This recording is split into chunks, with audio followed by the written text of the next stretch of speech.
Kanuel, mabilis lang din. Una, yung kinikwento ni Ma'am Nanette at ni Ma'am Sara doon sa may kota, merong ano.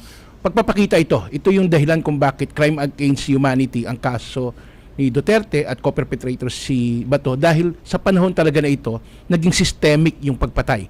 Systemic in the sense na may kota, systemic in the sense na may reward. Hindi pwedeng sabihin isolated cases. Hindi isolated. So halos pare-parehas itong kwento mismo ng mga biktima at maging sa pag-aaral at investigasyon ng CHR, lumalabas na mayroong pang-aabuso, lumalabas na ang tama ng mga nanlaban di umano ay sa ulo at sa puso.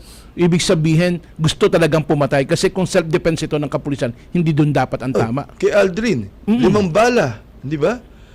Sa anak ni nanay, 12 sa katawan pa lang. Sa katawan.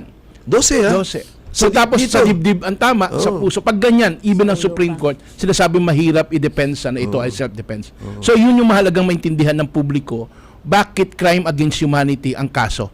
At hindi simpleng murder at marami iba pa. Pero ang nakakalungkot, Melchor, Nay Nanette, Nay Sara, isang opisyal o tagapagtanggol ni Duterte, rinig na rinig ko sa interview. Exaggerated daw yung 20 to 30,000 na datang naku.